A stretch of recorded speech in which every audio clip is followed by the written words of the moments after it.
enfermedades hematológicas. Cuando hemos hecho fisiopatología, hemos visto más o menos el funcionamiento. Cuando hemos hecho fisiología, luego cuando hemos hecho fisiopatología, hemos mirado cómo es el asunto. A ver, un ratito.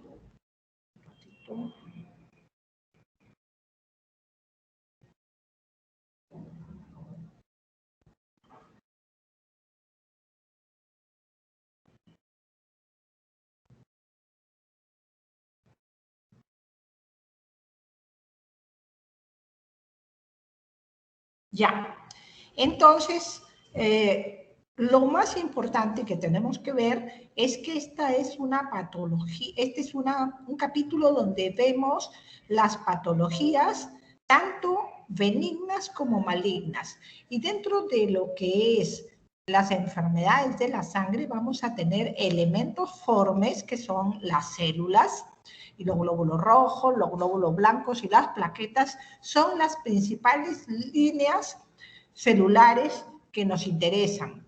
Además, tenemos la parte de las proteínas plasmáticas. En ambos campos vamos a ver patologías y en algunos casos van a ser patologías combinadas. Vamos a tratar en ambos patologías benignas y patologías malignas. Y todo esto va a comenzar con la médula ósea en el tema de los elementos formes. La médula ósea es la encargada de hacer maduración, ¿no?, de las células madre y sus generaciones. La célula madre es el elemento más importante dentro de la médula ósea, sin que la médula ósea como tal constituya un esqueleto de tipo adiposo donde se anidan las células madre y a partir de ahí se inicia la división celular, la maduración celular, y cuando estas células están en condiciones van a salir a la circulación general. Cuando hay una alteración en esta organización de la médula ósea, vienen las patologías. Y puede ser que la médula ósea tenga una incapacidad para desarrollarse y para desarrollar células, entonces esto va a dar a una pancitopenia. O puede ser que la médula ósea en su proceso de evolución madurativa tenga un bloqueo por algún tipo de mutación o alteración cromosómica o genética que le impida continuar con la maduración y llegar a término. Entonces, estas células, estos cambios que pueden ser clonales, van a dar origen a una infiltración de unas células que son sanguíneas, que son parte de la evolución, pero que se han quedado sin funcionalidad y comienzan a tener un comportamiento anormal y crecen en forma geométrica con bloqueo de la apoptosis. Entonces eso va a dar origen a las neoplasias hematológicas de tipo infiltrativo. Además de la médula ósea, también hay células que evolucionan, además de las que hemos dicho en términos generales glóbulos blancos, pero ustedes saben que van a haber linfocitos, eosinófilos, granulocitos, monocitos, glóbulos, plaquetas, etc. Entonces, en cualquiera de estas patologías puede haber un proceso anormal, un proceso infiltrativo, un proceso neoplásico. Hablando en el tema del área plasmática, vamos a tener proteínas tanto de la coagulación como de la anticoagulación y también las inmunoglobulinas. Y todo esto también puede dar enfermedades como coagulopatías congénitas, coagulopatías adquiridas, Y además de eso, también alteraciones neoplásicas dentro de las inmunoglobulinas principalmente. Entonces, basado en esta pequeña introducción, vamos a hablar ahora de la enfermedad que tal vez sea la más agresiva de todas y que es leucemia, ¿no? Cuando hablamos de leucemia estamos hablando de un cáncer que no es tan importante en porcentaje, en número, como sí lo es en cuanto a su agresividad y el mal pronóstico que tienen estos pacientes. Entonces vamos a compartir esa parte.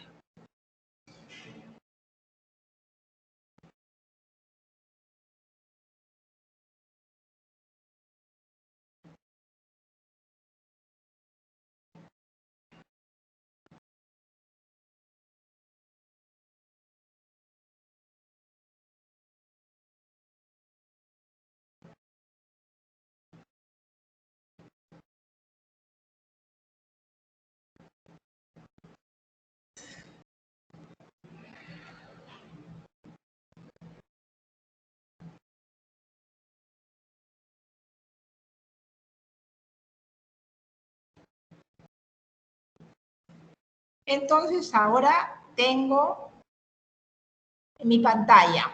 ¿Ven la pantalla? Sí, doctora, sí, sí. Muy bien, entonces vamos a continuar. Y vamos a ir mirando casos clínicos, ¿no? Oh, por Dios, ¿qué pasó?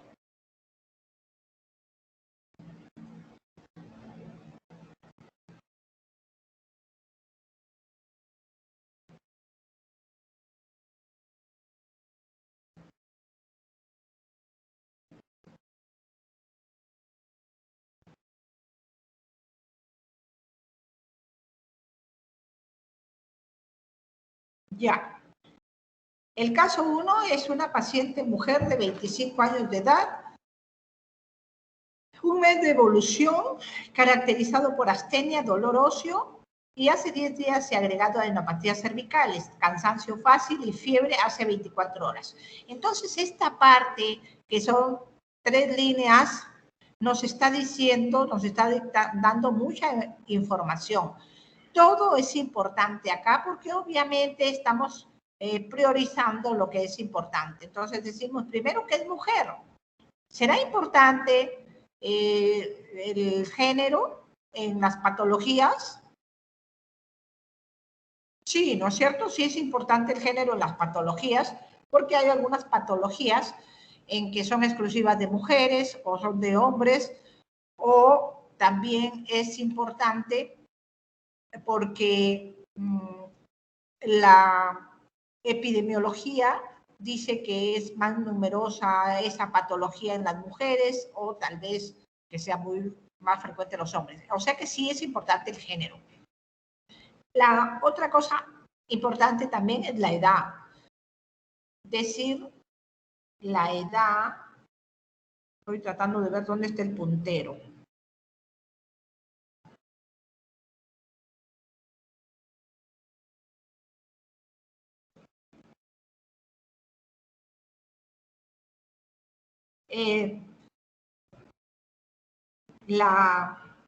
La edad es importante porque hay enfermedades de niños, hay enfermedades de jóvenes, hay enfermedades de adultos y hay enfermedades de adultos mayores, y de acuerdo a eso también tenemos el pronóstico, la frecuencia y el pronóstico.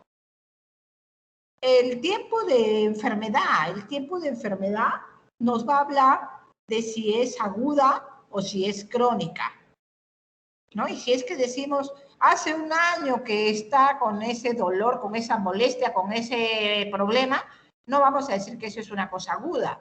Si ustedes van a la emergencia, es porque tienen un problema, qué sé yo, de 24 horas y dicen, esto es una emergencia, o me ha comenzado algo insoportable hace 3 horas, 4 horas. Eso es algo agudo. pero no pueden ir a la emergencia diciendo, hace un año que me está doliendo la zona lumbar, y así que hoy día decidí venir a la emergencia. Eso no es ninguna emergencia, ¿no? Ese es un proceso crónico. Decir que tiene un mes de evolución y que la característica es que sea astenia, ese es algo bien subjetivo. Dolor óseo, sigue siendo subjetivo, pero es más importante, ¿no? Duele.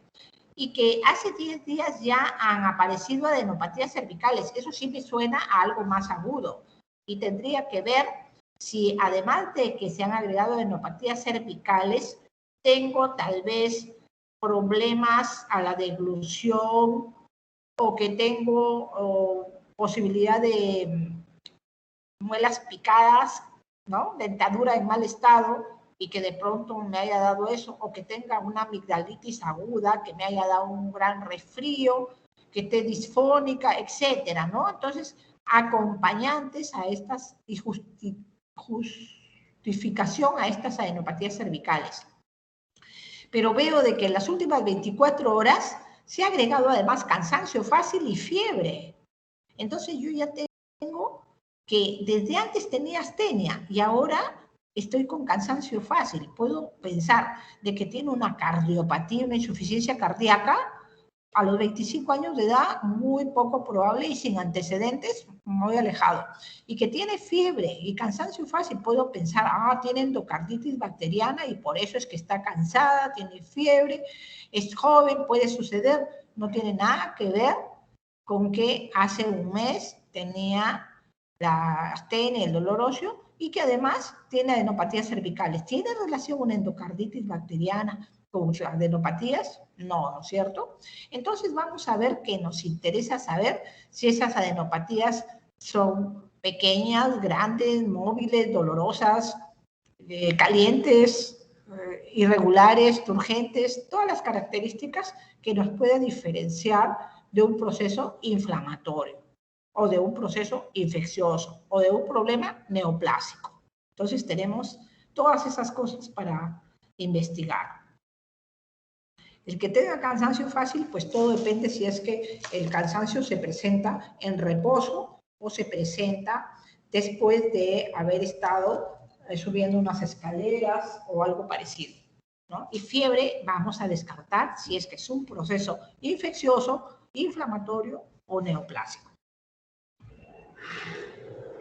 Estamos haciendo la parte de hematología y dentro de hematología una parte importante es las neoplasias hematológicas y esto definitivamente no suena a que es una anemia y punto, anemia y ya está. No, esto suena a algo más, ¿no es cierto?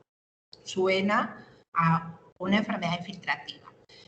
En el examen físico vemos que la paciente está en regular estado general y está adelgazada. No había dicho que tenía poco apetito. La temperatura está en 38 grados centígrados, o sea que sí tiene fiebre. Está pálida en piel y mucosas. Entonces eso o nos dice de que tiene anemia o nos dice que de repente ha estado sin que le dé el sol por nada o de repente tiene una coloración de piel que siempre es así, pero no tendría por qué tener pálidas las mucosas. Otra cosa, se encuentran petequias, a pesar de que son escasas en miembros superiores.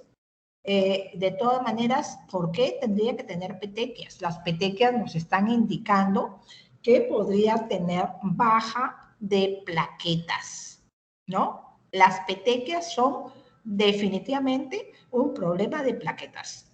Y la palidez de la piel y las mucosas nos está indicando que tiene cierto grado de anemia. Adenopatía cervical, derecha 2x2, es grande la adenopatía, 2x2, es significativa. Y en el lado izquierdo de 2x1 y de 2x3, son muy grandes esas adenopatías. Y compromete 2 o 3 cadenas ganglionares. Además de eso, tiene el vaso palpable, grande, aumentado de tamaño, como le quieran llamar, ¿no?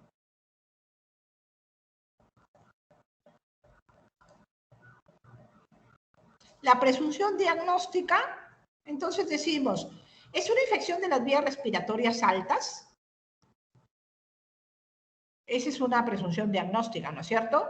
Que tiene mononucleosis infecciosa, que puede ser una artritis, que tal vez sea una mielodisplasia o aplasia o leucemia aguda o linfoma.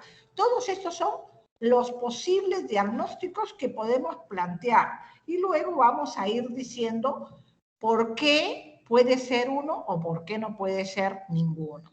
Entonces, ahí es donde quiero que si alguien tiene algo que hablar, o lo escribe por el chat o lo habla. A ver, ¿podría ser una infección de vías respiratorias altas? ¿Qué dicen?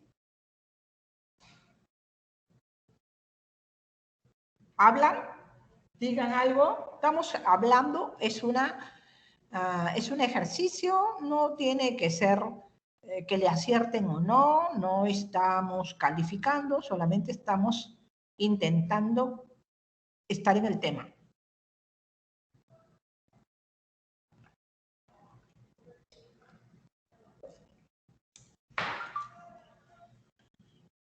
¿Nadie dice nada?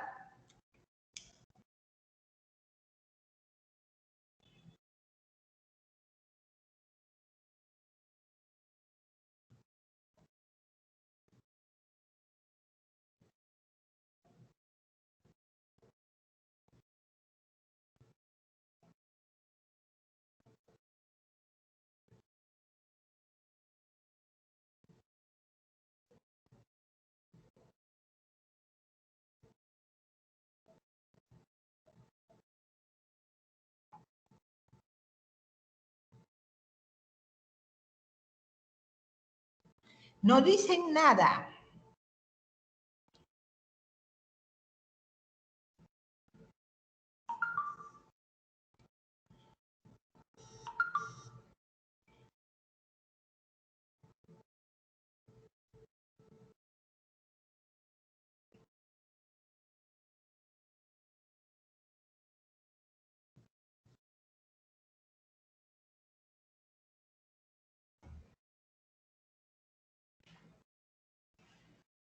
Doctora. A ver, escucho. Sí, doctora. Creo que no podría ser, digamos, una infección de vías respiratorias altas, porque se está viendo que el paciente tiene, bueno, dice adelgazamiento, no dice cuánto, pero creo que las infecciones de vías respiratorias no se acompañan con adelgazamiento, ¿no? Pensaríamos en algo más, o una patología más orgánica, digamos, ¿no? Ya sea, por ejemplo, un TBC o, no sé, doctora, alguna patología oncológica tal vez podría ser. Porque ahí están los presencia de síntomas B también, algo así, doctora. Claro, así es. Efectivamente, cuando hemos visto los síntomas y los signos que hemos encontrado, entonces por eso hemos podido plantear todas estas probables diagnósticos. Y decimos, infección de vías respiratorias altas, pues es un poquito, un mes que esté durando todo este proceso y que tenga anemia, o petequias, eso no te da la infección de vías respiratorias altas. La mononucleosis infecciosa sí que te da todo eso que hemos mencionado, pero tú lo descartas como una prueba específica de mononucleosis para ver el virus de Epstein-Barr. Que sea artritis. No, porque ella no se ha quejado de dolor articular, ha dicho dolor óseo. Y el dolor óseo más que nada es infiltrativo. Hay que determinar si es dolor muscular, dolor articular, dolor óseo. El dolor óseo es infiltrativo. El dolor articular, pues entonces tú puedes pensar artritis o artropatía. Y también está el dolor muscular, que también puede ser artrosis, imposible en una persona de 25 años.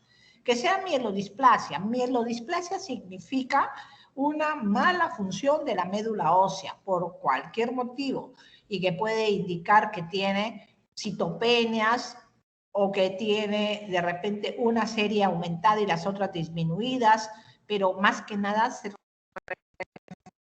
refiere a una disfunción. Y mielodisplasia significa una neoplasia. Es una neoplasia, pero es una neoplasia de tipo indolente. No es una neoplasia aguda, que tiene un periodo de evolución más o menos largo. Aplasia, para que tenga aplasia y que esta, tal cual, una cosa es hipoplasia, ¿no? Que significa disminuido, y aplasia significa no tiene. Y si es que no tiene elementos celulares, entonces no solamente va a estar con escasas petequias, sino que va a estar con sangrado y muchas petequias. Y va a tener fiebre y va a tener foco probablemente infeccioso, y va, por lo que también está afectada la cantidad de glóbulos rojos y principalmente de neutrófilos. Que sea leucemia aguda, pues tiene más sentido en que es una persona con un tiempo de evolución relativamente corto, que ha ido en evolución progresiva, que tiene fiebre, que tiene anemia probablemente y que tiene probablemente las plaquetas también un poco bajas. Otra cosa que tiene son ganglios, y ahí es donde viene el tema de que también podría ser un linfoma. Lo que pasa es que el linfoma no tiene un tiempo de evolución tan corta, generalmente es un poquito más largo, puede ser 2 meses, 3 meses, y los ganglios son los que predominan en esto. El paciente también tiene esplenomegalia, entonces también actuando como si fuera un ganglio grande, ¿no es cierto? Entonces ya eso como que nos aleja del linfoma, porque si tuviera el vaso grande, debería tener más ganglios. O porque primero crecen los ganglios y luego crece el vaso. O si es un linfoma primario de vaso, entonces el vaso lo tendría muy grande y el tiempo también habría sido un poquito más largo. Entonces, eso nos va orientando. ¿Qué hacemos para probar eso? Obviamente, pruebas hematológicas completas, pruebas hepáticas y renales, perfil de coagulación, pruebas virales, porque hemos estado pensando esto, ¿no? Electrolitos.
Ya, entonces continuamos. Se tienen que pedir, obviamente, electrolitos, deshidrogenasa láctica, pruebas virales, PCR, beta-2 microglobulina, velocidad de sedimentación globular, cultivos, porque estamos hablando de fiebre y necesitamos descartar que haya todas estas variantes y las pruebas virales también para hepatitis, etcétera, porque vamos a necesitarlo. Imágenes, acuérdense que país tuberculoso, Perú, necesitamos ver que sus pulmones estén bien. Podemos hacer una biopsia del ganglio, ¿no es cierto? Y según el diagnóstico y según cómo encontremos las pruebas hematológicas, las demás, vamos tomando determinaciones. Este es como un perfil básico. Y de ahí vamos tomando otras determinaciones. La paciente en el hemograma se encuentra que tiene 8 gramos de hemoglobina, entonces confirma nuestra teoría de que tenía anemia. Además, vemos que sus leucocitos no estaban bajos, sino que por el contrario estaban elevados. Y había más de 40% de células plásticas, o sea, de células neoplásicas. Leucocitosis con blastos más de 40%. Basta que diga esta cantidad para que nosotros automáticamente, así no sepamos nada de su historia, digamos, esta es una leucemia aguda. Y tenía 50.000 plaquetas. Entonces, eso es una plaquetopenia moderada, no es severa. La anemia tampoco es severa, es moderada. Pero sí que los leucocitos y que tenga más de 40% de blastos, eso es bastante malo. Entonces, todo eso es compatible con una leucemia aguda. El hecho de que sea una mujer joven, de que tenga ganglios, nos hace pensar que puede ser una leucemia aguda de tipo linfoide, porque las que son de tipo mieloide difícilmente van a dar crecimiento de los ganglios. La leucemia mieloide aguda es más frecuente en personas adultas mayores. No quiere decir que un niño o un joven no pueda tener, pero es menos probable. Mientras más avanza en edad, la persona tiene más posibilidades de tener leucemia de tipo aguda en general y principalmente de tipo mieloide. Los que tienen la primera causa de enfermedad neoplásica son los niños, pero para el tipo linfoide.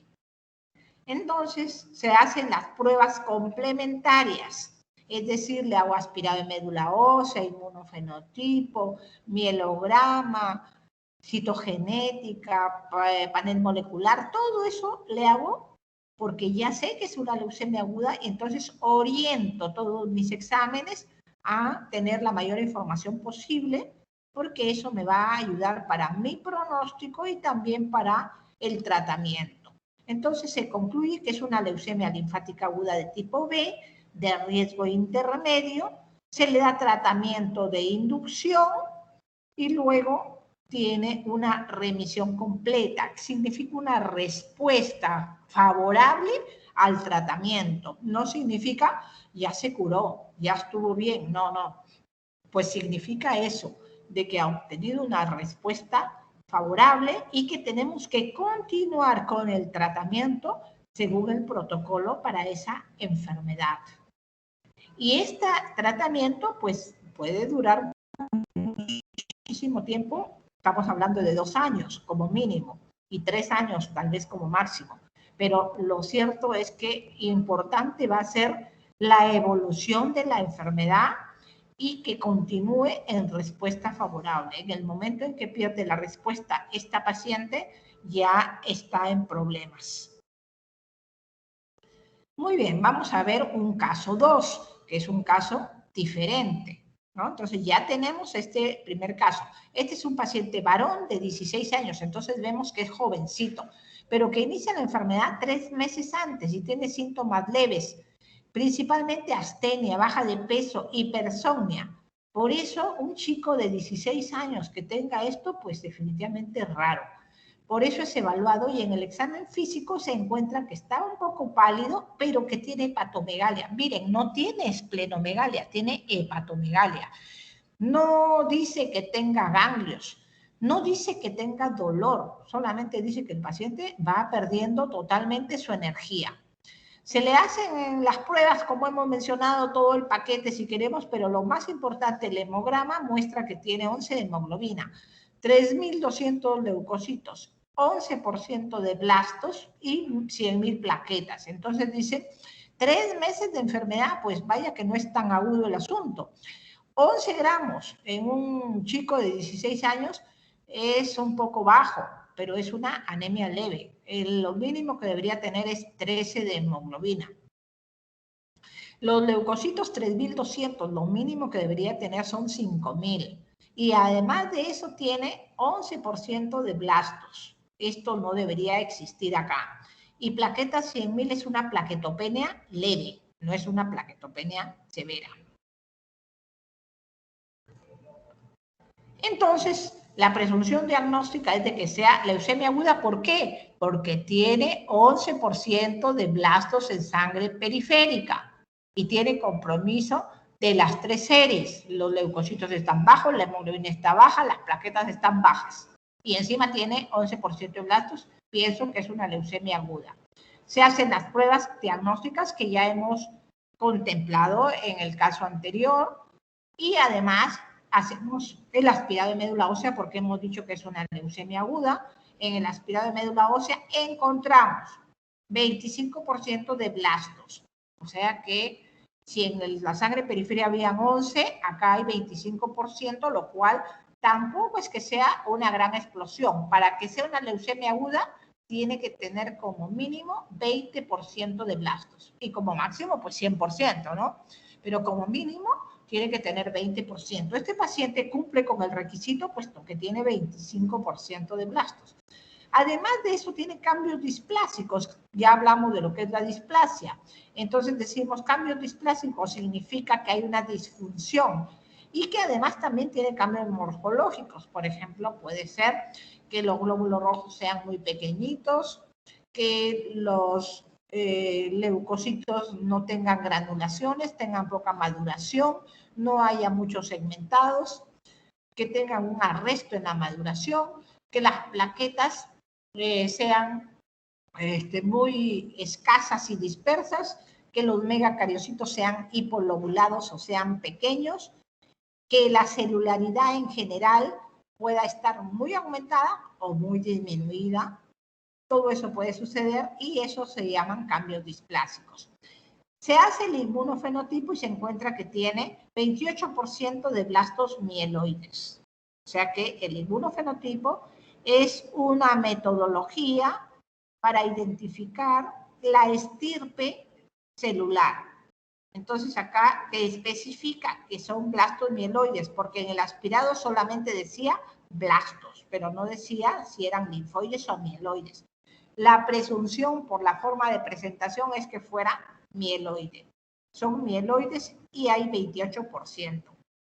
La citogenética muestra que no hay células en división, o sea que no podemos identificar ninguna delección, trisomía, mutación, etcétera. Las pruebas moleculares no detectan las mutaciones, no hay mutaciones. Entonces, al saber que es una mielodisplasia con un cambio a una leucemia aguda de tipo mieloide, se plantea el tratamiento según el protocolo. El paciente de por sí, por el hecho de ser una leucemia aguda mieloide en un hombre joven secundaria a un síndrome mielodisplásico, su pronóstico no es bueno y definitivamente el tratamiento con quimioterapia no va a ser suficiente y va a requerir una terapia de rescate con trasplante de médula ósea y aún así mirar si es que el paciente sale airoso o no. Se le hace su esquema de inducción según el protocolo que se llama 7x3, significa que tiene 7 días continuos de un medicamento y 3 días continuos de otro. es un tratamiento estandarizado internacionalmente.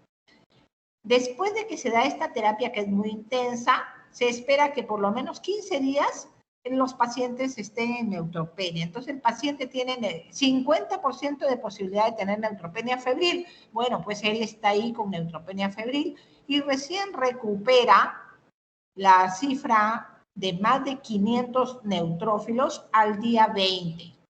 Se realiza control y se hace un estudio de médula ósea y se encuentra que tiene 9%. Acuérdense que tenía 25%. Esto se considera una remisión parcial. Para que sea una remisión completa, tiene que tener 0% de células blásticas en la médula ósea. Entonces, por esta remisión parcial, al paciente se le reinduce. En el siguiente control, después de haber pasado por todo lo anterior, se encuentra 4% de blastos. Entonces, significa que no hay una respuesta completa. Se plantea un trasplante. Trasplante haploidéntico, es decir, 50% idéntico, porque no tiene hermanos compatibles al 100%. Entonces, el paciente tiene la opción de recibir un trasplante al 100% no emparentado, no relacionado, para lo cual hay que buscar en el Registro Internacional de Donantes a ver si es que puede encontrarse un no emparentado. Mientras esto puede demorar mucho tiempo, se hace una terapia con una terapia que se llama puente, o una terapia bypass, si le quieren llamar, o una terapia para esperar, que le permita esperar sin que la enfermedad lo mate antes. Entonces, se da terapia con venetoclax. El paciente recibe una terapia con venetoclax por un mes, ¿no? Se busca que haya un ensayo clínico por si acaso, o si es que no consigues mejorarlo con el venetoclax, no tienes un ensayo clínico, no tienes un trasplante, pasas a la terapia paliativa. El paciente no encontró un trasplante compatible no emparentado, hizo la terapia con venetoclax, no había un ensayo clínico, no pasamos a la terapia paliativa, se le dio un trasplante haploidéntico de su padre y el paciente estaba en una lenta recuperación, ¿no? Con muchas complicaciones, muy frágil el chico, y estaba en remisión después de 18 meses de trasplante.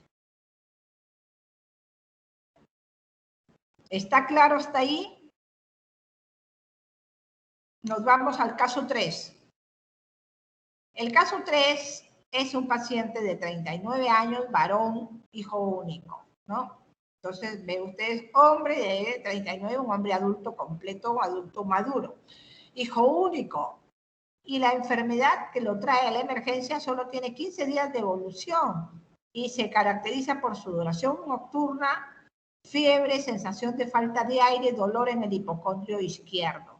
Entonces da la impresión de que sea una cosa muy aguda. En el examen físico, regular estado general, regular estado de nutrición, hidratación, orientado, tiempo, espacio, persona, bastante bien. No estaba adelgazado ni nada. Ansioso, lloroso, sudoroso, febril, exaltado, y cuando uno le palpa el abdomen tiene hepatoesplenomegalia importante, muy, muy importante. En las pruebas diagnósticas que se piden todas, ya saben ustedes, en el hemograma encontramos 16 de hemoglobina. Entonces decimos, uy, tiene una muy buena hemoglobina, difícilmente que sea este un caso agudo. Leucocitos 350.000. Bastante leucocitos, ¿no es cierto? Plaquetas 160.000 normales. Entonces tenemos una hemoglobina muy buena, plaquetas normales, pero los leucocitos están muy altos. Entonces esto me hace pensar en una neoplasia mieloproliferativa. ¿Por qué neoplasia? Porque 350.000 no es nada bueno. No existe una reacción leucemoide de 350.000. A lo más puede ser de 50.000, 60.000, pero no 350.000.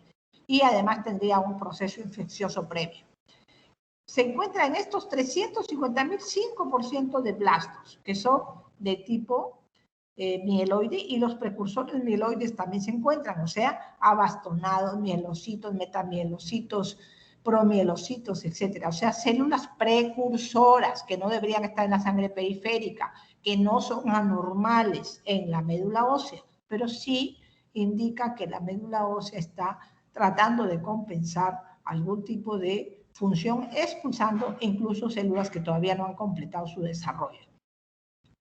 Las pruebas hepáticas, renales, electrolitos son normales. Se hace una ecografía abdominal y se muestra hepatomegalia, esplenomegalia de más de 10 centímetros, o sea, importante.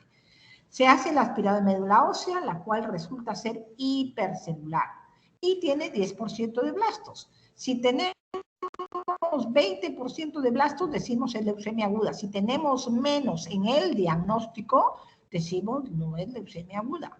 Puede ser una mielodisplasia, puede ser un mieloproliferativo crónico.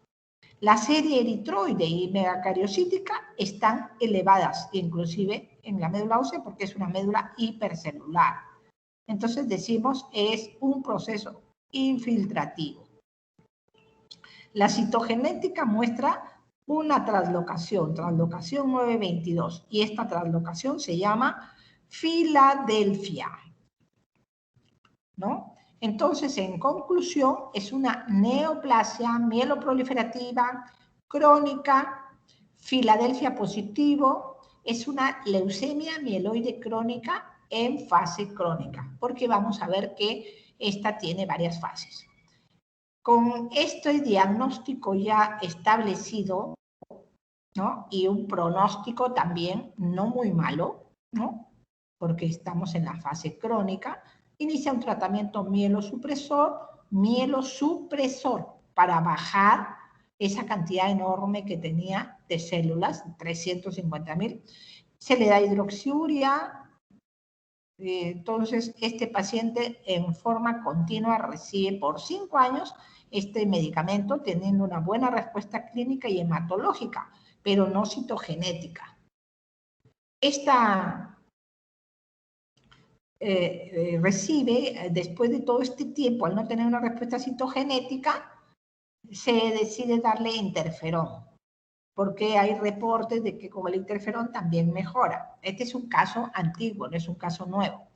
El paciente no tolera el interferón. El interferón puede dar reacciones como fiebre, dolor de cuerpo intenso, sudoración. El paciente no lo tolera. Justo aparece el imatinib, que es un medicamento que es un inhibidor de la tirosina quinasa. Y esta enfermedad se genera justamente por hiperactividad de la tirosina quinasa. Así que se bloquea la tirosina quinasa con este medicamento. El paciente tampoco lo tolera. Igual no hay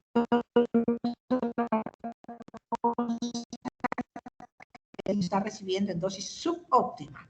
Y aún así tiene toxicidad hematológica. Las plaquetas le bajan a 10.000, a pesar de que el paciente no toma la dosis completa del medicamento. Por ese motivo se decide cambiar a la segunda generación del medicamento inhibidor de la tirosina quinasa, que se llama dasatinib. Tampoco lo tolera el paciente, así que después de un tiempo tiene que pasarse a otro medicamento que se llama nilotinib. Tampoco lo tolera el paciente, debería tomar 4 pastillas, toma 2, así que no hay ningún cambio a nivel citogenético. La parte clínica, la parte hematológica está conservada, pero no la citogenética. Mientras la citogenética permanezca activa, la enfermedad también. Entonces, el paciente, a pesar de que ha recibido toda la línea de tratamiento y ya no tenemos nada que darle, progresa, ¿no? Y pasa a la fase acelerada, que es la siguiente, porque la primera es la fase crónica, la siguiente es la fase acelerada, la tercera la fase blástica. Pasa a la fase acelerada y después de haber tenido 10 años de la fase crónica. El paciente se consulta, anteriormente también se había planteado la posibilidad de trasplante, como era hijo único, no había posibilidad de tener un donante 100% compatible. Entonces, se plantea que solamente recibirá quimioterapia, ¿no? Muy bien, entonces hemos visto casos clínicos que nos presentan totalmente a la enfermedad. Así que vamos a hablar ahora de parte de concepto. Entonces, ¿qué cosas son las leucemias? Un grupo heterogéneo de enfermedades malignas de las células madre, que se caracterizan porque la proliferación es clonal y descontrolada, porque pierden la capacidad de la diferenciación. Todas las células son iguales, pero en un nivel como de recién nacidas. Entonces tú imagínate que estés en un sitio y tengas un montón de bebés recién nacidos, ¿no? Y que son de la misma raza. Difícilmente los vas a poder diferenciar. Si los ves a la semana, te van a parecer todos los mismos, no los vas a poder diferenciar. Así que acá también es lo mismo, la capacidad de diferenciación se pierde. Y con eso se rompe el equilibrio de la hematopoiesis normal.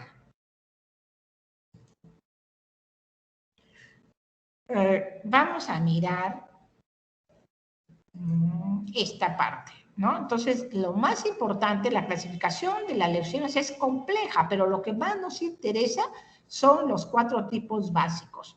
O sea, que sea leucemia mieloide aguda o crónica, o leucemia linfoblástica aguda o crónica, ¿no? Eso es lo que nos interesa, básicamente. De ahí que hay una cantidad enorme de subtipos, ¿no? Entonces, la leucemia, tanto la linfoide como la mieloide aguda, se originan en las células precursoras. La leucemia mieloide crónica está relacionada con las neoplasias mieloproliferativas, mientras que la leucemia linfocítica crónica va con las neoplasias de células B maduras y se considera un linfoma linfocítico de células pequeñas. Además de este tipo, tenemos que considerar una que es una mezcla de las dos, o sea que es mieloide y linfoide a la vez, se llama leucemia híbrida o bifenotípica, ¿no?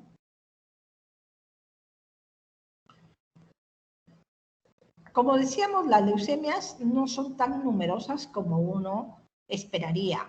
Lo que pasa es que son catastróficas. Solo representan el 3% de los casos de cáncer. De todos los casos de cáncer, solamente el 3%. ¿Cuál es el tipo de cáncer que es más frecuente de todos? En el hombre, próstata, colon, pulmón. En la mujer, mama, ovario, colon, pulmón, ¿no? Entonces, como ven ustedes, leucemia no. Recién cuando vamos por el 10º lugar, entonces vamos a decir leucemias, ¿no? En ambos casos, tanto en hombres como en mujeres, ¿no? Como el 9º, 10º puesto corresponde a las leucemias. Y además tenemos que ver que de esas leucemias, las agudas son las que nos dan mayor preocupación. Las linfáticas, las crónicas son mucho más manejables. Miren que en una estimación de 350,000 nuevos casos de leucemias en el mundo, el número de muertes anuales se estima en 265,000. No quiere decir que de estos 350,000 que se diagnosticaron, 265,000 se murieron en el año. No, no quiere decir eso. Significa que los que estaban del año anterior o del año anterior, irremediablemente también evolucionan a la muerte. El trasplante tampoco los libra de la muerte, solamente les confiere tiempo, ¿no? La incidencia de leucemia por edad es bimodal. ¿Qué significa eso? Que entre los 2 y los 5 años de edad predomina la leucemia linfoblástica. Y como repetimos, ¿a quiénes le da? A los chiquitos entre los 2 y los 5 años. Es la primera neoplasia en ellos. La neoplasia más frecuente de los niños entre 2 y 5 años se llama leucemia linfoblástica aguda. Tiene un segundo pico hacia los 25 años, como el caso de nuestra paciente número 1.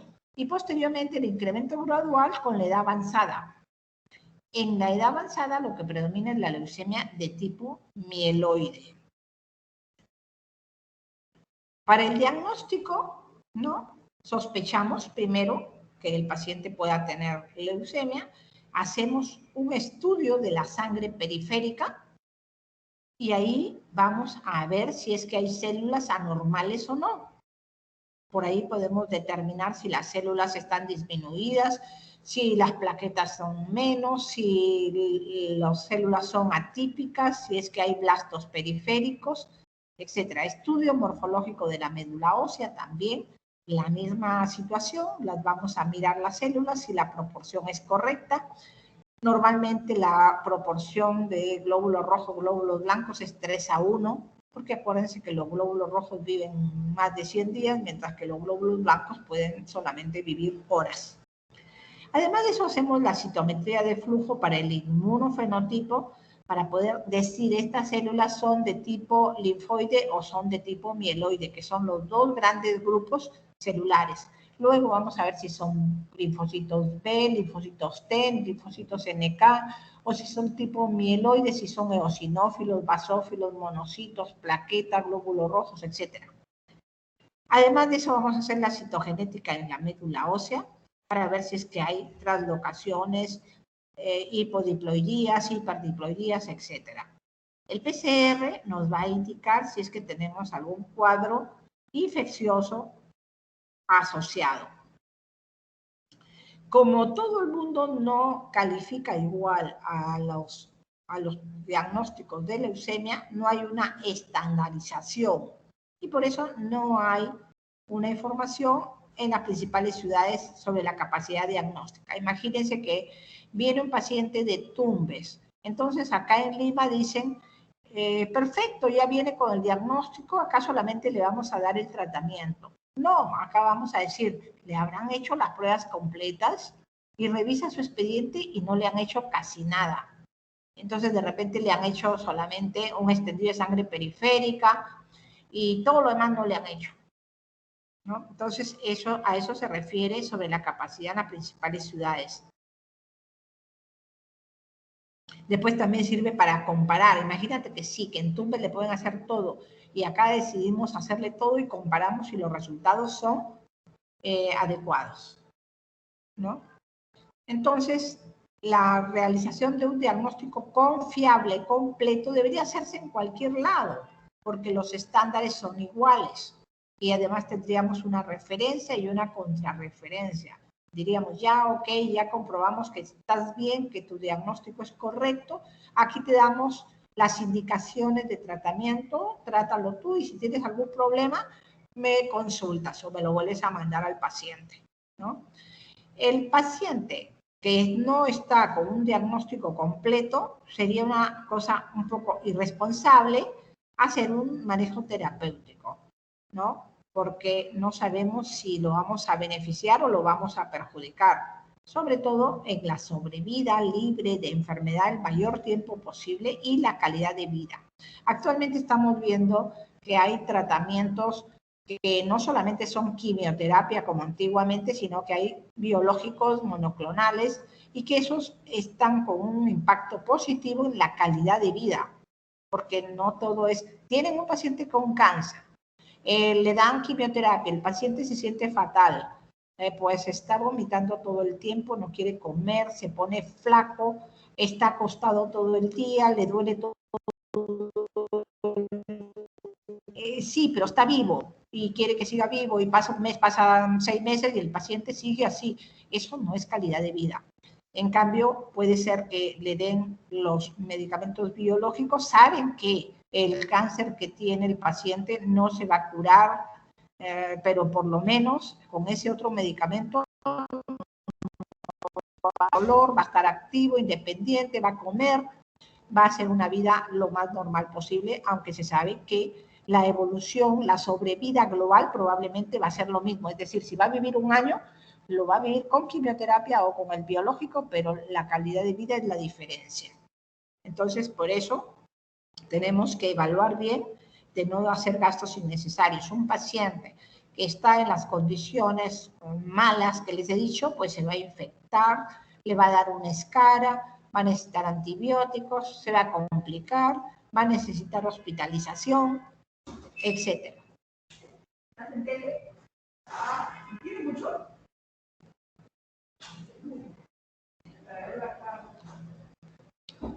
Bueno, entonces ahora vamos a ver cuáles son los síntomas y signos clínicos de la leucemia linfática aguda en los adultos.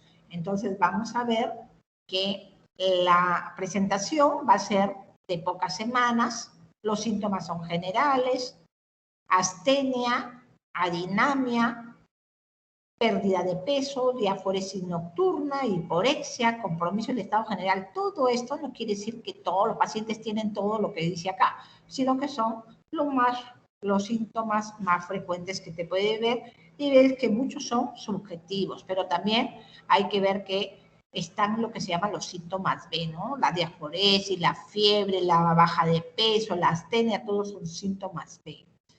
Entonces, por el mismo compromiso infiltrativo de la médula ósea van a tener anemia que vamos a hacer que desarrolle la disnea, etcétera. Y también palidez, taquicardia, trombocitopenia, te va a dar sangrado, la leucocitosis o la leucopenia se relaciona con procesos febriles que puede haber infección o no. Entonces eso también, cuando es un asunto agudo, necesita un tratamiento lo más rápido posible. Puede haber además compromiso de otros órganos, no solamente el hecho de que sea leucemia que ataque la médula ósea, no quiere decir que no pueda atacar el sistema nervioso central, la retina, el vaso, el hígado, el testículo, el ovario, la mama, los ganglios linfáticos, etc. Y obviamente va a dar alteración de las funciones de esos órganos, ¿no? Entonces, hemos hablado de que las leucemias linfoblásticas pueden ser de tipo B, T, NK, y todas ellas van a resultar de una célula madre que es stem cell y que a partir de ahí recién comienza la diferenciación. Tenemos una serie de alteraciones genéticas específicas solamente para que sepan de que algunas le va a conferir un mal pronóstico y algunas de repente van a tener un pronóstico favorable, ¿no? En general, lo que es hiperdiploide te va a dar un pronóstico favorable, lo que es hipodiploide va a ser un mal pronóstico. Entonces, para eso tenemos esas pruebas que nos van a ayudar con el pronóstico. Hemoterapia es una parte importante, puesto que estos pacientes van a tener anemia, plaquetopenia y vamos a necesitar hacerle transfusiones. Lisis tumoral es otra de las complicaciones, porque si el paciente puede comenzar a romper estas células, a veces porque hay demasiadas, y es necesario que todos esos desechos celulares no nos vayan a tapar el riñón. Por eso necesitamos identificar la posibilidad de una lisis tumoral antes de que nos dé alteraciones metabólicas. A los pacientes con neutropenia se les debe dar aislamiento, vigilancia de la curva febril para tratar de dar antibióticos en el momento preciso, ¿no? Porque de lo contrario nos va a dar una sepsis y vamos a perder al paciente. Entonces tenemos que dar de manera temprana los antibióticos de acuerdo a los cultivos o también a la experiencia del centro, ¿no? Los pacientes que son menores de 60 años generalmente reciben una terapia intensiva. Los pacientes que tienen menos de 40 años se les considera adultos jóvenes y se les trata como el mismo esquema pediátrico. Entonces acá estas son una combinación de drogas que se dan por 4 semanas y luego cuando ya hay revisión completa va a seguir tratamientos por otros esquemas que se llaman consolidación y mantenimiento por 24 meses. Por eso les decía que era un tratamiento largo cuando se trataba de leucemia linfoide. El trasplante es otra opción para los pacientes, principalmente para los adultos jóvenes, y va a depender del riesgo. Si es que es un paciente de riesgo estándar que está establecido por diferentes parámetros, tal vez no sea necesario plantear un trasplante, solamente hay que darle la terapia, la quimioterapia. Pero si es que es un paciente desde el principio de alto riesgo, ya sea porque tiene mutaciones, porque no responde al tratamiento, porque tuvo mucha leucocitosis, mucha enfermedad, al diagnóstico entonces se le plantea el trasplante porque se sabe que no va a mejorar solo con la quimioterapia. Entonces, acá esa es la idea, ¿no? De que además sea un trasplante alogénico, es decir, un trasplante de un hermano que sea 100% compatible. Los pacientes que expresan el cromosoma Filadelfia, que es la translocación 922, van a requerir además, por ser una leucemia aguda, de que la quimioterapia sea acompañada por el inhibidor de la tirosina quinasa, como vimos en los casos clínicos, imatinib o dasatinib. Pero por ser considerado de alto riesgo, se debe iniciar inmediatamente la búsqueda de un donante halogénico. Los pacientes que son mayores de 60 años, vamos a tener que determinar qué cosa es mejor. Si es mejor darle tratamiento, ¿no? Intensivo o un tratamiento paliativo. Eso queda un poco a criterio del médico, ¿no? Muy bien. Respecto a la leucemia mieloide aguda, no es posible, no con certeza, diagnosticar a un paciente clínicamente y decir solamente por la sintomatología de que me parece que es una leucemia mieloide aguda o me parece que es una leucemia linfoblástica aguda. Bueno, puedo decir me parece, pero no puedo tener la certeza. La voy a tener la certeza cuando tenga los estudios, frotis, aspirado biopsia, estudio morfológico y la clasificación por sintometría de flujo, porque eso es lo que nos va a dar el fenotipo de esa leucemia, ¿no? Entonces también tiene mutaciones específicas y la que da en un 30% es la mutación FLT3, ¿no? Que puede conferir un riesgo aumentado o puede que si es que está mutado hay una mutación que se le llama salvaje, entonces esa tiene mejor pronóstico. Dentro de las leucemias mieloides agudas hay que diferenciar a las que son promielocíticas y a las que son no promielocíticas, porque son diferentes sintomatología y por lo tanto también tiene que tener un diferente tratamiento. Es lo único que tenemos que tener en cuenta.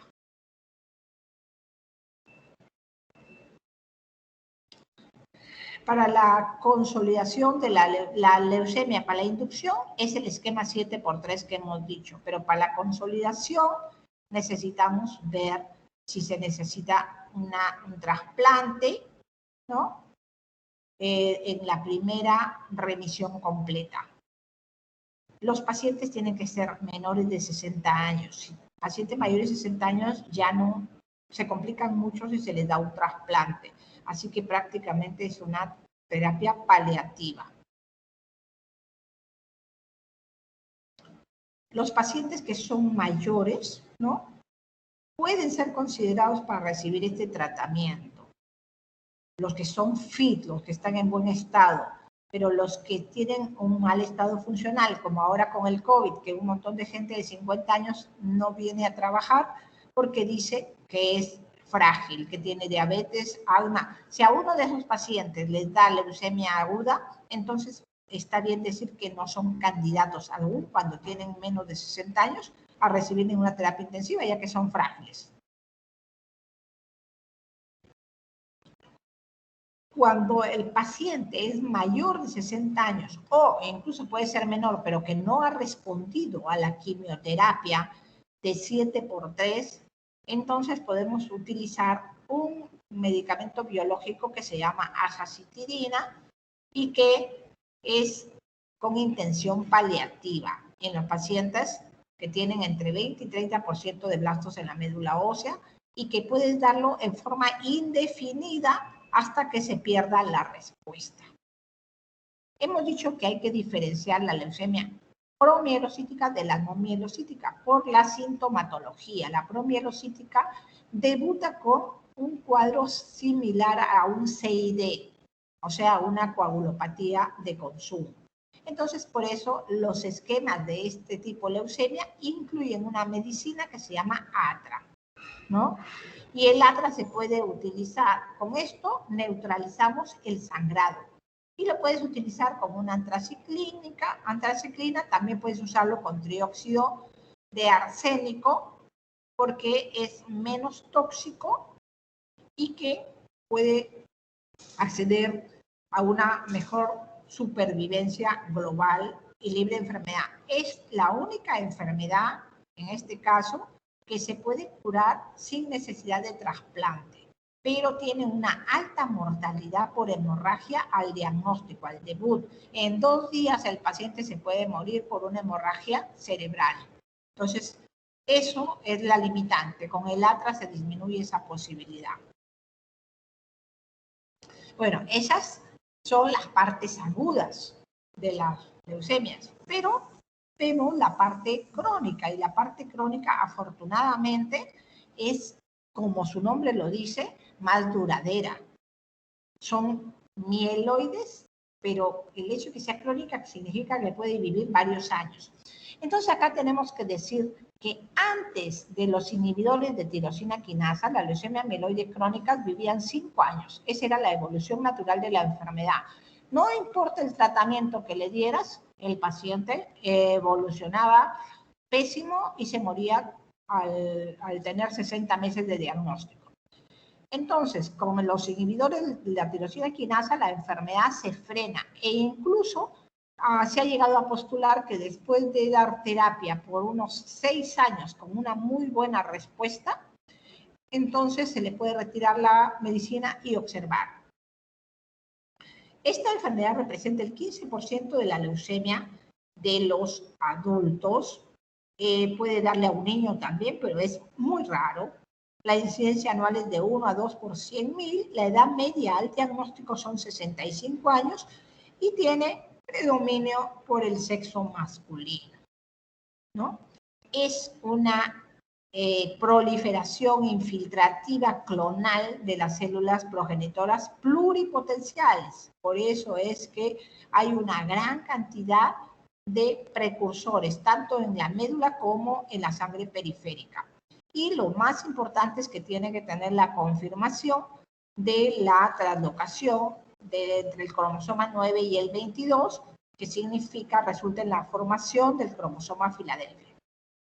Esta translocación, es decir, información del cromosoma 9 pasa al 22 y del 22 pasa al 9. Ese intercambio da lugar a un gen que se llama BCR-ABL, ¿no? Y con eso nosotros podemos identificar con la cantidad de mutación que tiene y cómo está respondiendo al tratamiento. Los síntomas son muy variados. En la fase crónica puede que el paciente ni siquiera tenga síntomas y que después de un buen tiempo que ha pasado, que puede ser 1 año, recién el paciente puede tener, ya sea como un examen de rutina que se encuentre alteración en el hemograma con muchos leucocitos, o puede ser que el paciente comience a desarrollar hiporexia, astenia, dolor en el hipocondrio izquierdo. Ese dolor en el hipocondrio izquierdo alerta porque es el vaso que está creciendo. Para el diagnóstico necesitamos una buena historia clínica con un buen examen físico, buscando el vaso, el hemograma que nos muestre toda la cantidad enorme de leucocitos que tiene y además mirar si es que hay precursores. El mielograma, una biopsia de médula ósea es importante para ver si es que además tiene fibrosis. Y le podemos buscar el cromosoma Filadelfia, ¿no? Entonces, el mirar las células inmaduras nos va a definir la fase, si es fase crónica, si es fase acelerada, si es fase blástica, y por lo tanto nos va a decir el pronóstico. Y también el recuento de plaquetas es parte de la escala de Sokal, que es una escala para ver el riesgo de la enfermedad. Ideal sería hacer estudios de HLA para hacerle un trasplante. Esto principalmente en los pacientes jóvenes. Pero déjenme decirle que habiendo los inhibidores de tirosina quinasa, los pacientes no quieren saber nada con el trasplante, porque los inhibidores son pastillas. Lo tomas todos los días una pastilla y ya está. Teóricamente es más fácil que hacer un trasplante que puede tener complicaciones y te puedes morir. Pero el trasplante tiene la garantía de la curación, pero también tiene la garantía de que 50% se complican y se pueden morir.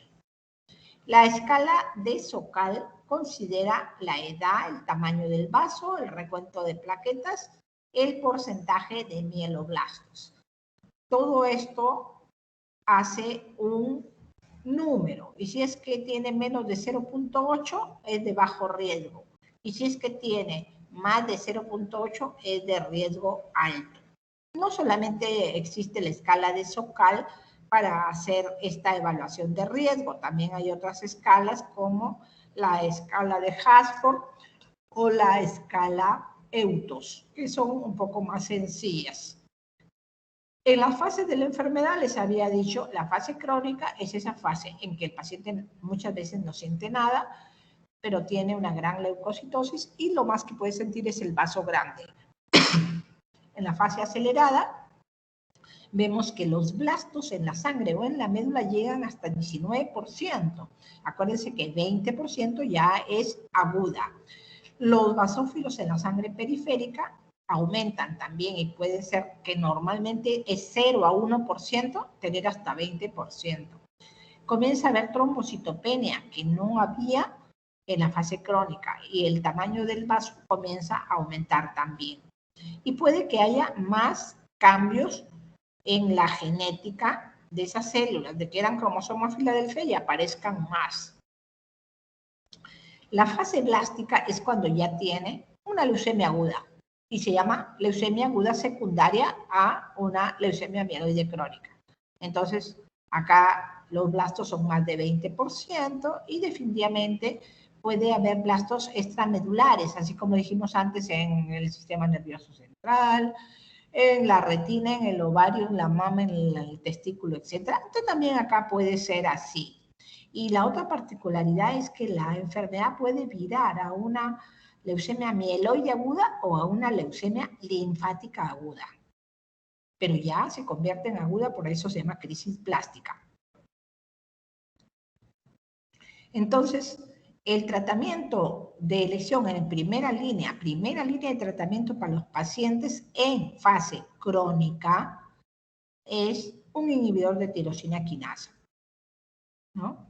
De no haber una buena respuesta, ¿no? La enfermedad va a progresar, como en el caso de nuestro paciente, y va a presentar la fase acelerada, la blástica, y que tendríamos que buscar otras opciones de tratamiento. Si es que es acelerada, buscar que el inhibidor de tirosina quinasa se dé en mayor dosis. Y si es que es plástico, acompañar a la quimioterapia.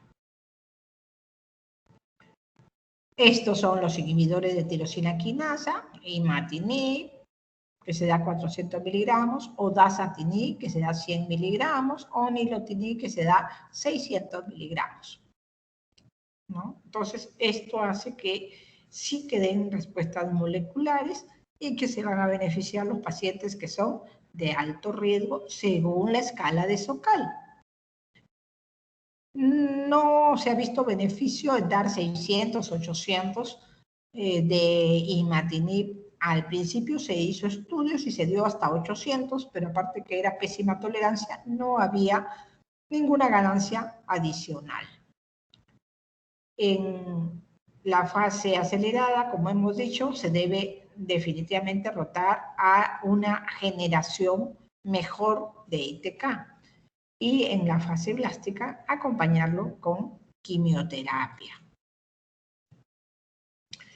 En todo momento se le debe haber hecho el HLA, sin embargo, cuando el paciente está en la fase acelerada o crisis blástica, se ve que su riesgo ha aumentado y que ya no va a haber un retroceso. Por lo tanto, en ello se plantea buscar la posibilidad de un trasplante, porque el paciente inexorablemente va a estar evolucionando a la muerte. Entonces, mejor tener un trasplante con las complicaciones y el riesgo que eso implica, ¿no?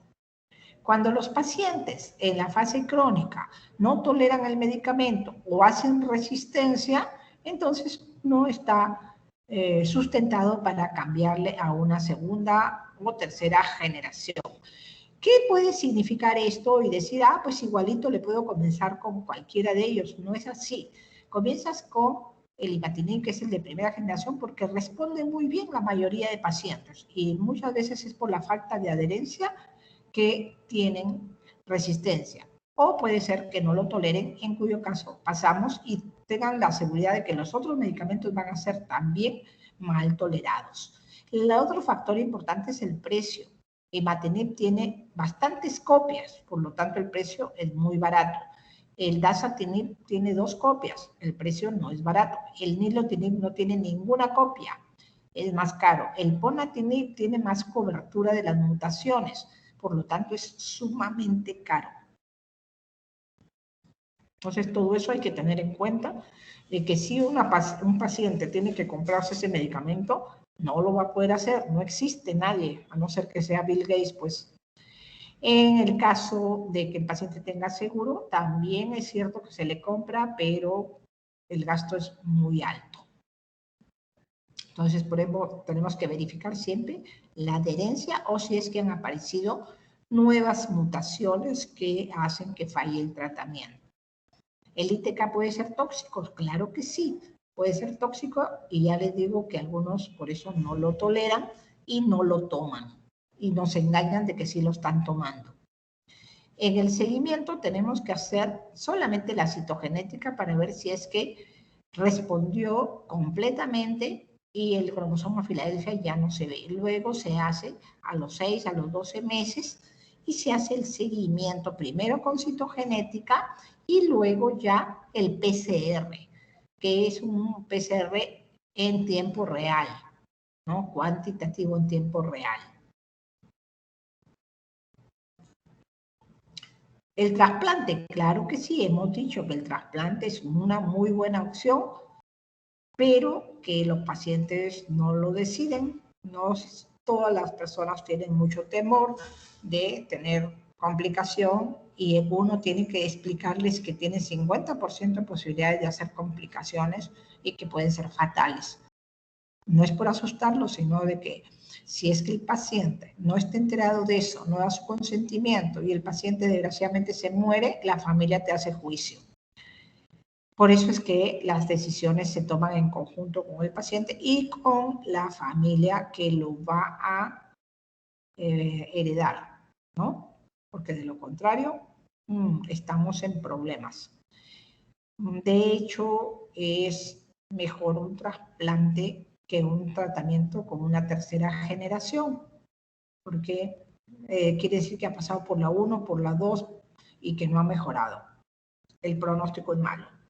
Muy bien, entonces, para terminar, vamos con la última de las leucemias, que es la mejor, en el sentido de que es la que vive más, es la que menos síntomas da, y que después de 10 años de repente tienes complicaciones y hasta puedes morirte. Pero vamos, que viviste 10 años. Y la otra cosa buena de esta leucemia linfática crónica es que no le da a los niños, rara vez le da a los adultos jóvenes, generalmente le da a los adultos mayores.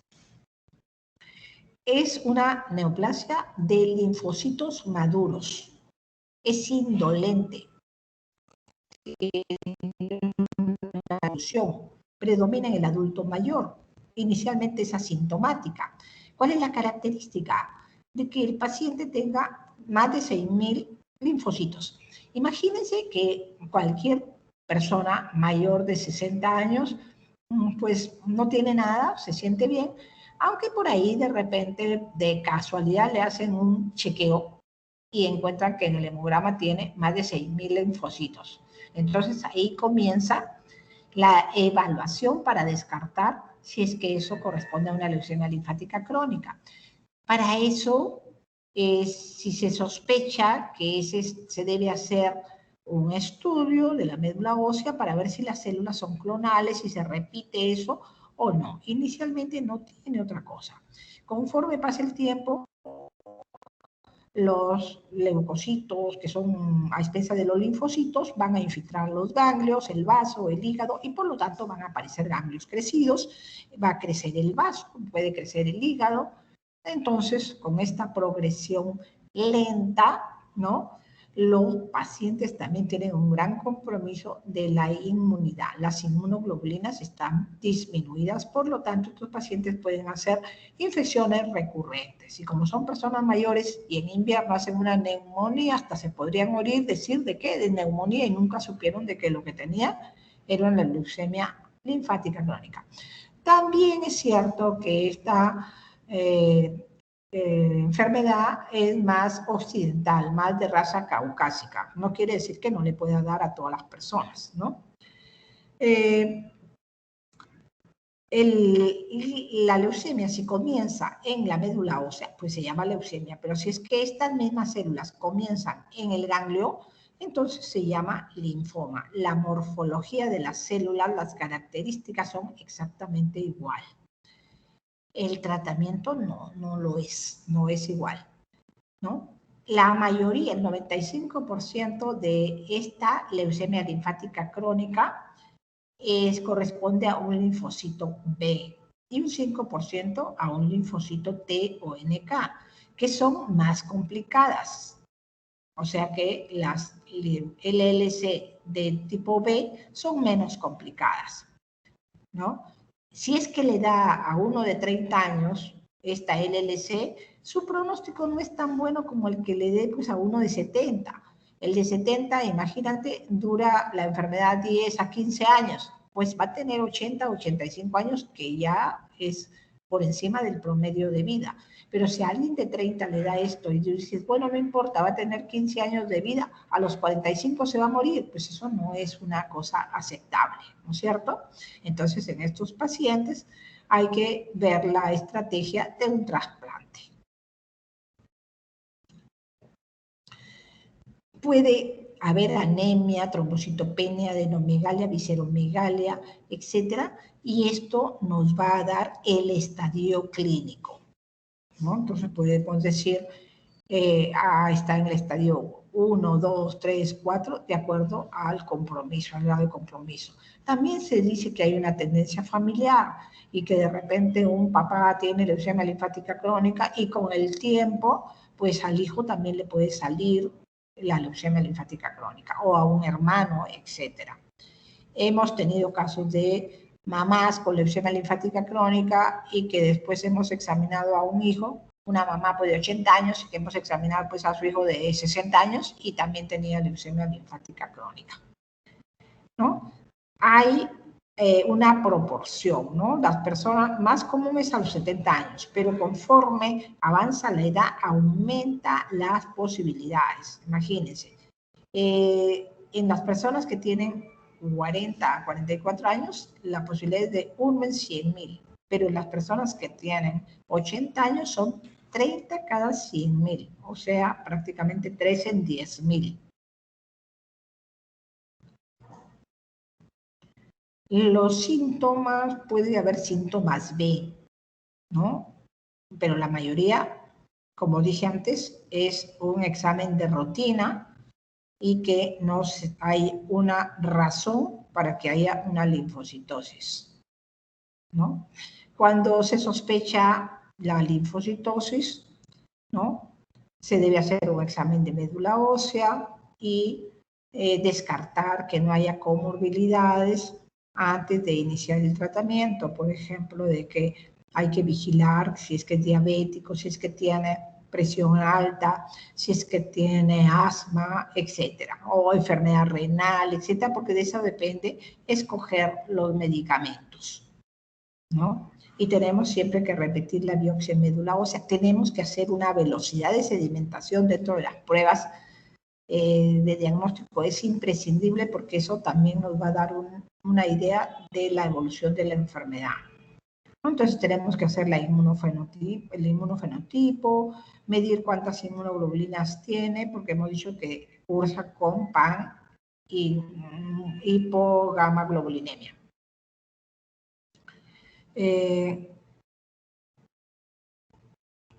Y lo que hemos dicho también, el sistema de estadificación, está la escala de Wright y Binet, ¿no? Que dice riesgo alto, riesgo bajo, riesgo intermedio, riesgo alto. También hay una clasificación de la OMS, también hay una clasificación de el grupo de trabajo de leucemias linfáticas, ¿no? Vamos a ver de que 50% de los pacientes tienen anomalías cromosómicas. El 80% van a tener estas anomalías por una metodología que se llama hibridación in situ, con fluorescencia. Y vamos a ver que hay algunas alteraciones cromosómicas que son peores que las otras. Lo más común son las alteraciones del cromosoma 13. Sin embargo, también pueden haber trisomías del 12, ¿no? Que ya se asocia con un riesgo intermedio. Si es que solo tienes una alteración, ¿no? En este caso el 13, es riesgo favorable. Pero si es que tú asocias dos alteraciones, vas a tener un riesgo alto, ¿no? Entonces, hay diferentes alteraciones, diferentes cromosomas que están comprometidos. Pero nos va a interesar un grupo en que implica al cromosoma 17 y al TP53. Ambos son de un pésimo pronóstico, ¿no? Y que va a estar más complicado, pero igual después de muchos años de evolución indolente. ¿No? Entonces vamos a ver que hay diferentes marcadores, como el SAP70, que se podría asociar con una enfermedad de mayor riesgo, pero no se ha demostrado. Lo que sí se ha demostrado en los pacientes que tienen la mutación del gen TP53, en que la enfermedad evoluciona más rápido y hay menos respuesta al tratamiento. ¿Se cura esta enfermedad? Mire, hemos dicho que la leucemia linfática se puede curar, la leucemia mieloide aguda se puede curar, la leucemia mieloide crónica se puede curar con el trasplante. ¿La leucemia linfática crónica se puede curar? No, pero sí se puede mejorar. Tener en cuenta que como son personas mayores, ya tampoco son candidatas a hacer un trasplante. Entonces, dentro de los tratamientos, puedes decir, voy a observar y a esperar, porque la enfermedad va a evolucionar tan lentamente que no va a tener síntomas, y yo, ¿qué tratamiento voy a hacer para impedir la enfermedad? Ninguno, porque la enfermedad no tiene cura y va a seguir su evolución. Le puedo dar también, cuando sea preciso, por ejemplo, que tenga muchos ganglios o el vaso grande que le moleste, le puedo dar una monoterapia o poliquimioterapia.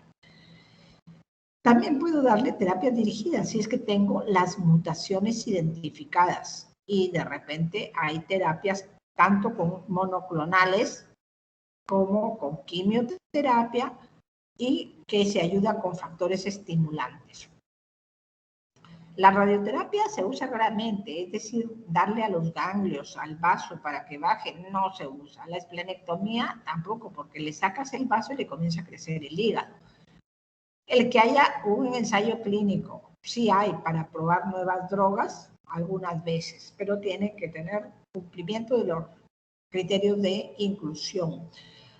Farmacoterapia con nuevos fármacos o combinaciones, o dosis alta de quimio y allotrasplante de células madre. Ninguno es curativo. El allotrasplante es también para ayudar y se hace con intensidad reducida, ¿no?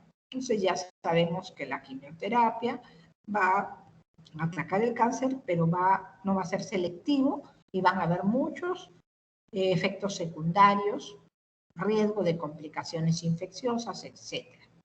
Las terapias dirigidas, por ejemplo, contamos con ciertos medicamentos como el ibrutinib, el idelalisib. Son medicamentos biológicos súper caros. Están aprobados por el FDA, pero no te garantiza ningún buen rendimiento. Simplemente que no tienes nada y estos medicamentos te pueden retrasar la crisis, o sea, que pase a la evolución fatal, porque esta también puede transformarse en un linfoma agresivo o en un linfoma de Hodgkin. Entonces, seguimos con terapias dirigidas, terapias con anticuerpos monoclonales, donde tenemos acá un medicamento que se llama rituximab, que es un anti-CD20, y tenemos otros de nombres bastante raros, ¿no? Ofatumumab, ovinutuzumab, alemtuzumab, ¿no? Y estos medicamentos, pues, no han demostrado ser muy efectivos y más bien te pueden dar fiebre, dificultad respiratoria, citopenias, infecciones, etc. Por eso siempre usamos factores de crecimiento de granulocitos para que haya más rápidamente una recuperación de neutrófilos para que tengamos menos complicaciones infecciosas. Ya hemos hablado de que la radioterapia casi no se usa. Es bien complicado cuando le irradias el vaso porque puedes lesionar también el colon. La esplenectomía no ha mejorado. Todo esto lo he probado, lo hemos probado acá en el servicio, le hemos hecho esplenectomía a pacientes solo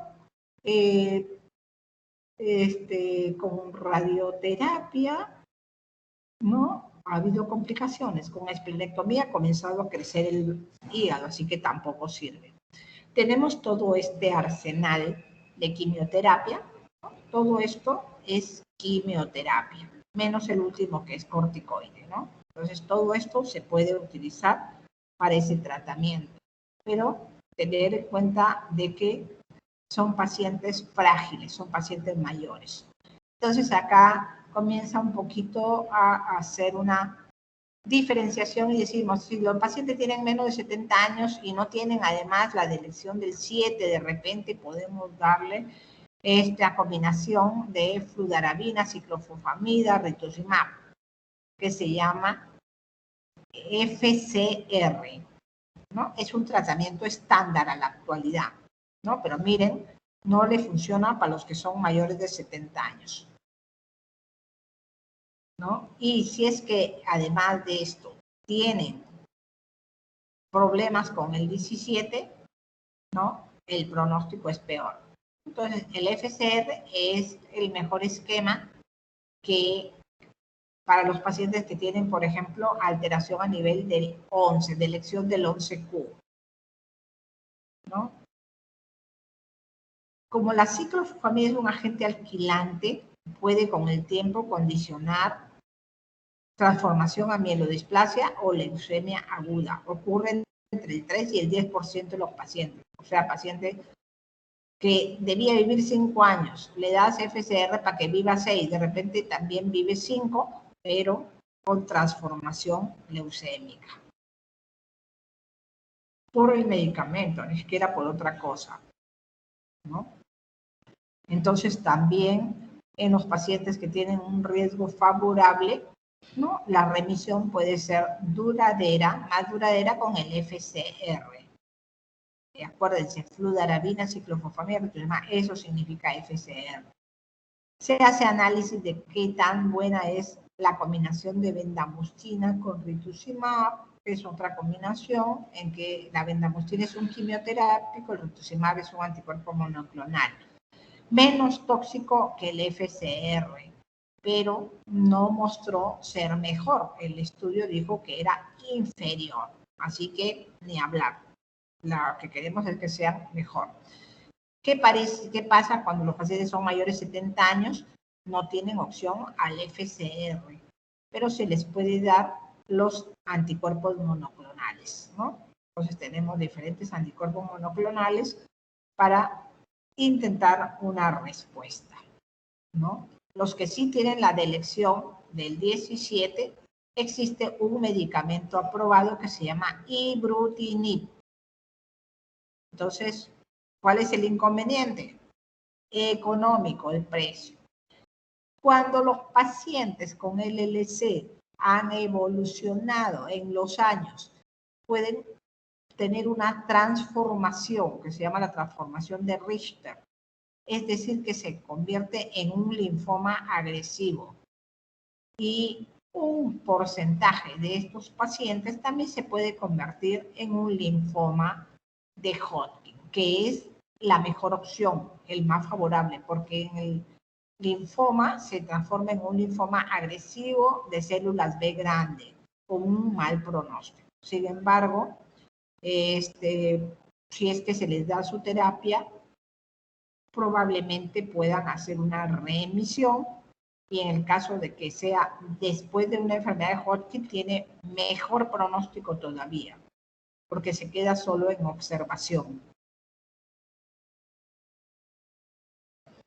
Otra complicación que puede haber en paralelo con esta enfermedad es la anemia hemolítica autoinmune, que está considerada en el estadio 3 de la enfermedad. Es decir, que también un paciente puede debutar como una anemia hemolítica autoinmunitaria y tenemos que buscar entre las causas la posibilidad de que sea una leucemia linfática crónica. Entonces, también cuando hay una trombocitopenia de tipo inmune en personas mayores sin ninguna causa, también tenemos que descartar que no se trate de una leucemia linfática crónica, ¿no?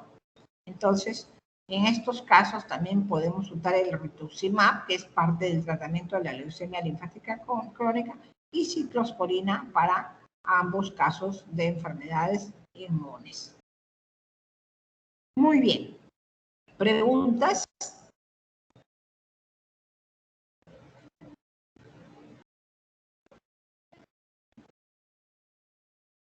¿Preguntas? ¿Están ahí? Sí, doctora, estamos en la escucha. Espero que hayan estado atentos para poder entender estas patologías que pueden ser nuevas. Hay que hacer el seguimiento. Es como si fuera una película. Si ustedes dejan de ver la película, al rato es posible que no sepan qué cosa sucedió y no entiendan los resultados o el final. Entonces, por eso la clase hay que estar atentos y luego anotar si es que hay algo que no se entiende para preguntar. Entonces, yo les estoy justamente diciendo si tienen alguna pregunta, porque hemos terminado la clase de revisión de leucemias, que lo hacemos, esto es súper recontra extenso y complicado, pero estamos haciéndolo muy resumido y lo más didáctico posible. ¿Qué dicen? ¿Preguntas? Lo van a revisar y la próxima clase pueden hacer preguntas. Sí, doctora, porque como se me menciona es bastante extenso. Ok, Rosemary. La doctora Loaiza se ha comunicado contigo. Sí, me comuniqué con la doctora